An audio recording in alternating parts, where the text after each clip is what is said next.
नमस्ते दोस्तों। सोचिए, एक ऐसा आसमान जहां भारत के फाइटर जेट्स समुद्र की लहरों को चीरते हुए दुश्मनों के लिए खौफ बन जाए। और जब बात समुद्री युद्ध की हो तो भारत अब कोई कसर नहीं छोड़ रहा।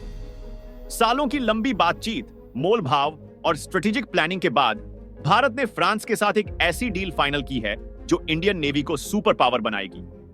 जी हां, हम बात कर रहे हैं 26 राफेल मैरीन फाइटर जेट्स की मेगा डील की, जिसकी कीमत 63,000 करोड़ से ज्यादा है।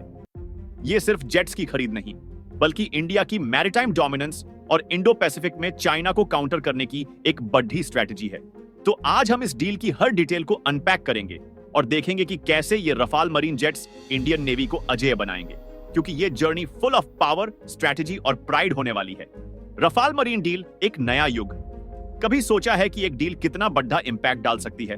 9 अप्रैल 2025 को इंडिया के cabinet committee on security (CCS) PM Narendra Modi की चेयरमैनशिप में ने 26 रफाल मरीन जेट्स की खरीद को green signal the.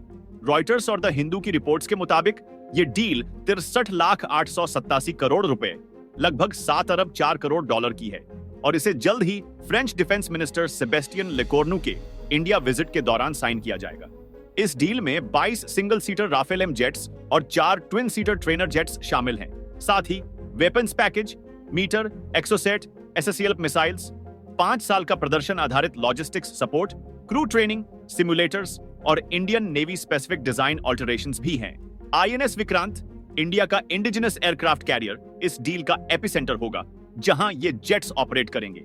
The war zone की एक 2024 रिपोर्ट कहती है कि चाइना के J-15B और J-15D जेट्स ऑपरेशनल हो चुके हैं, जो कैटापुल्ट असिस्टेड टेकोनफ को हैंडल कर सकते हैं। इंडिया को इस थ्रेट को काउंटर करने के लिए मॉडर्न नेवल एविएशन चाहिए और रफाल एम इस गैप को फिल करता है। Rafale M versus Rafale. Rafale marine वो बीस्ट है जो स्पेशली एयरक्राफ्ट कैरियर्स के लिए डिजाइन किया गया है। इंडियन एयरफोर्स IAF के पास पहले से 36 रफाल जेट्स हैं, जो अंबाला और हसीमारा में डिप्लॉयड हैं। IAF के रफाल 2019 तो 2022 के बीच डिलीवर्ड हुए और इनकी परफॉर्मेंस LAC पर चाइना के J-20 जेट्स को चैलेंज करने में आउटस्टैंडिंग रही है। लेकिन रफाल एम अलग है। रफाल एम में reinforced landing gear, arrester hooks और स्ट्रेंथन्ड एयरफ्रेम है, जो short take off but arrested recovery STOBR operations के लिए परफेक्ट है। INS विक्रांत और INS विक्रमादित्य दोनों STOBR कैरियर्स हैं, जहां रफाल एम स्मूथली ऑपरेट करेगा। Weapons for sea, Exocet anti ship missiles और एस्कैल्प क्रूज मिसाइल्स इसे मैरीटाइम स्ट्राइक्स में डेडली बनाते हैं। मीटियोर मिसाइल का रेंज 100 से अधिक किलोमीटर है, जो एयर टू एयर कॉम्बैट में गेम चेंजर है। समुद्री कंडीशंस जैसे सॉल्ट कोरोजन और हाई ह्यूमिडिटी को हैंडल करने के लिए रफाल एम को रगडाइज्ड किया गया है। बोनस, रफाल एम और IAF के रफाल में 80% पार्ट्स कॉमन हैं। बिजनेस स्टैंडर्ड की एक 2024 रिपोर्ट कहती है कि इस कॉमनैलिटी से मेंटेनेंस, स्पेयर्स और ट्रेनिंग कॉस्ट में 30% तक सेविंग होगी। यानी नेवी और एयरफोर्स के लिए लॉजिस्टिक्स एकदम streamlined. The big decision, Rafale M versus FA-18। Super hornet India का यह फैसला आसान नहीं था। 2017 में इंडियन नेवी ने multi role carrier born fighter MRCBF programme शुरू किया, जिसमें 57 जेट्स की रिक्वायरमेंट थी। नंबर्स बाद में 26 तक रिड्यूस्ड हुए, लेकिन कंपटीशन तगड़ा था। फ्रांस का राफेल एम बनाम USA का बोइंग FA-18 सुपर हॉर्नेट। 2022 में गोवा के INS हंसा बेस पर दोनों जेट्स का विस्तृत परीक्षण हुआ, जहां टेकोनफ, लैंडिंग और वेपन इंटीग्रेशन टेस्टेड किया गया। Proven track record.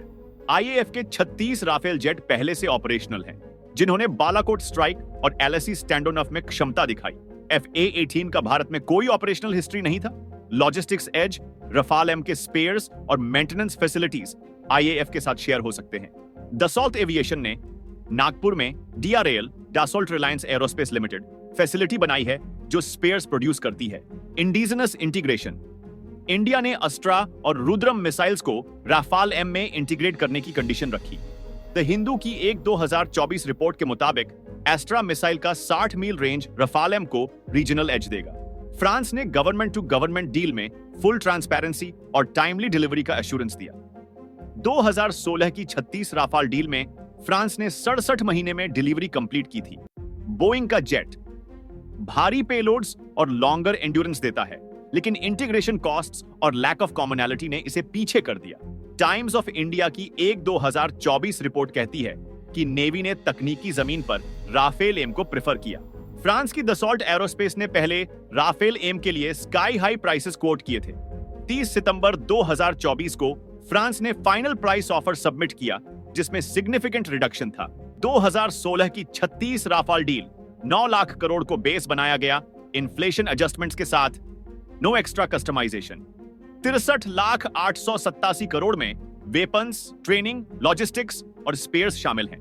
पर जेट कॉस्ट लगभग 2,400 करोड़ है, जो यूएस के F-30 से कंपेटिटिव है।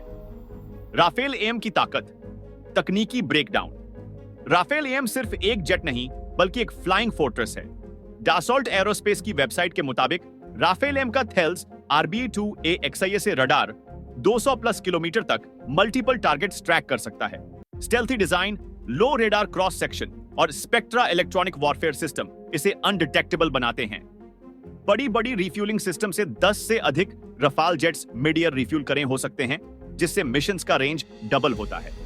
IAF ने 2020 में रफाल को फ्रांस से नॉन स्टॉप इंडिया लाने के लिए बड़ी रिफ्यूलिंग यूज किया था। बारिश, तूफान या रात, रफाल एम हर कंडीशन में फ्लॉलेस परफॉर्मेंस देता है। इंडिया ने DRDO के एस्ट्रा मिसाइल 60 मील की दूरी और रुद्रम एंटी रेडिएशन मिसाइल को इंटीग्रेट करने का प्लान बनाया है। बल्गेरियन मिलिट्री की एक 2025 रिपोर्ट कहती है कि एस्ट्रा इंटीग्रेशन रफाल एम को चाइना के J-15 से सुपीरियर बनाएगा। डिप्लॉयमेंट स्ट्रेटजी, INS विक्रांत और विक्रमादित्य रफाल एम का प्राइमरी होम होगा।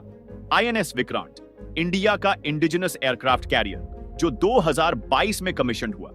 विक्रांत 40,000 टन का है और 30 एयरक्राफ्ट कैरी कर सकता है। INS विक्रमादित्य रूस से प्रोक्योर्ड भी राफेल एम को पार्शियली होस्ट करेगा। वाई कैरियर्स, एयरक्राफ्ट कैरियर्स किसी भी नेवी का पावर प्रोजेक्शन टूल है। चाइना के पास 3 ऑपरेशनल कैरियर्स हैं और इंडिया के पास सिर्फ 2। रफाल एम इन कैरियर्स को टीथ देगा, जिससे India Indian ocean region IOR में डोमिनेंस बनाए रखेगा। फेजिंग आउट MiG-29 के, इंडियन नेवी के पास 40 MiG-29 के जेट्स हैं, जो 19 से इंडक्टेड हुए। इंडिया टुडे की एक 2025 रिपोर्ट कहती है कि MiG-29K की सर्विसेबिलिटी इश्यूज और स्पेयर पार्ट्स की शॉर्टेज ने नेवी को रफाल एम की तरफ पुश किया। 2031 तक MiG-29K को पूरी तरह फेज आउट करने का प्लान है। Rafale M India's long term plan.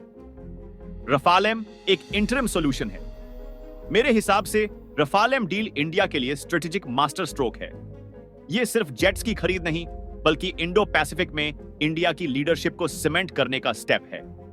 सवाल यह है, क्या यह डील इंडिया को इंडियन ओशन का अनडिस्प्यूटेड किंग बनाएगी या हमें और बड़े स्टेप्स लेने होंगे? आप क्या सोचते हैं? कमेंट सेक्शन में अपनी राय जरूर शेयर करें।